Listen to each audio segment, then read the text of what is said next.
नमस्कार दोस्तों, मैं प्रिंस सैनी आपका स्वागत करता हूं हमारे चैनल लर्न एंड ग्रो में। आज हम बात करेंगे मैकेनिकल के कुछ टेक्निकल क्वेश्चंस के बारे में। तो चलिए पहला क्वेश्चन ले लेते हैं। पहले क्वेश्चन में हमें क्या दिया गया है, what is the unit of electric resistance and magnetic flux.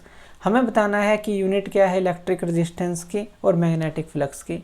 Electric resistance क्या होता है, जब भी मेटल कंडक्टर के अंदर से करंट पास होता है तो उसको अपोज मिलना रेजिस्टेंस होता है, इसको हम इलेक्ट्रिक रेजिस्टेंस बोलते हैं। और इसकी जो यूनिट होती है वो हमारे पास होती है ओम। और इसी तरह से मैग्नेटिक फ्लक्स की जो यूनिट होती है वो होती है वेबर।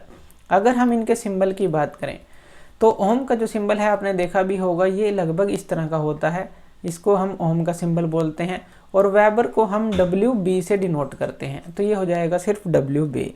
तो ये सिंबल होते हैं इसके। नेक्स्ट क्वेश्चन ले लेते हैं, what is the value of refrigeration 1 ton into kilo joule per minute. जो रेफ्रिजरेशन होता है, आपने 1 टन की टर्म सुनी होगी, ये किलो जूल पर मिनट में जो है हमें बताना है। तो 1 टन का जो रेफ्रिजरेशन है इसकी value kilo joule per minute में 210 किलो जूल पर मिनट होती है। और आप इसको किलोवाट में भी याद रख सकते हैं, ये होता है हमारे पास 3.5 किलोवाट। तो ये जो है ये वैल्यू भी आप याद रख सकते हैं किलोवाट के अंदर, 210 किलो जूल पर मिनट में और 3.5 किलोवाट ये किलोवाट के अंदर हमने देख ली।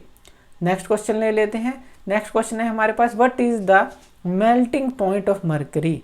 मरकरी आपने थर्मोमीटर के अंदर देखा होगा, डॉक्टर के पास जो थर्मोमीटर होता है उसके अंदर होता है, इसका मेल्टिंग पॉइंट कितना होता है।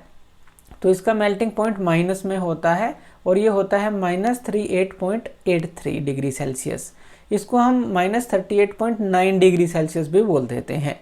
नेक्स्ट क्वेश्चन ले लेते हैं, dash is the ability of a metal to withstand various forces to which it is subjected during a test.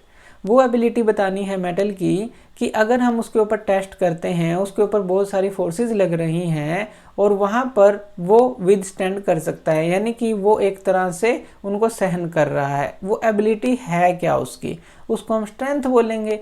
जितनी स्ट्रेंथ होगी उसी हिसाब से तो वो विदस्टैंड करेगा, यानी कि किसी के सामने खड़ा होगा जो भी फोर्सेस उसके ऊपर लगाई जा रही हैं।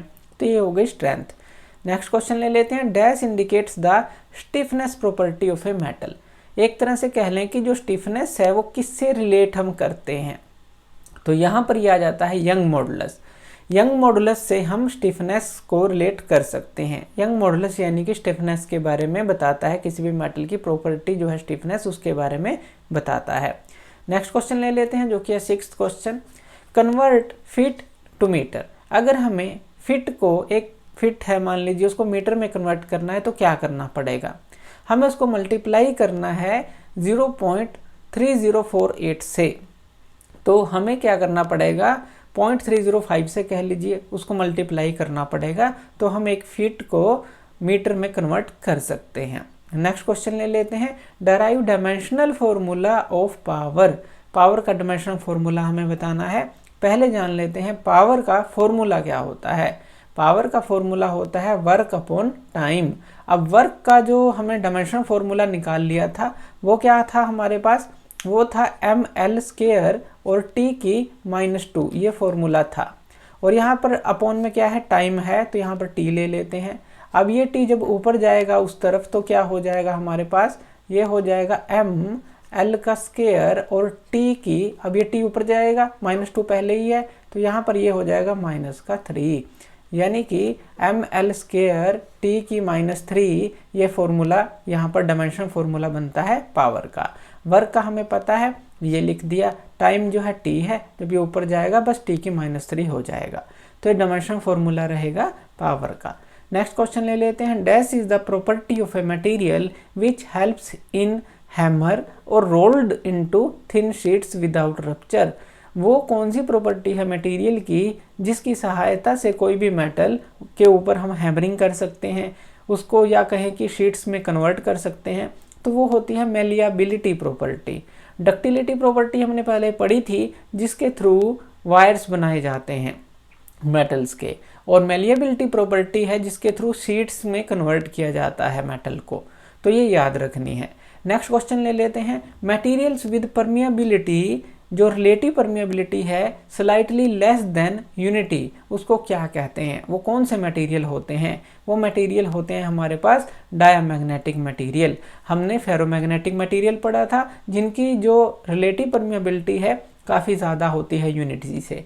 फिर पैरामैग्नेटिक मटेरियल पढ़ा था जिनकी स्लाइटली मोर देन यूनिटी होती है, और अगर स्लाइटली लेस देन यूनिटी देखें तो वो डायमैग्नेटिक मटेरियल होते हैं। ये पिछली वीडियो में हमने डिस्कस किया था।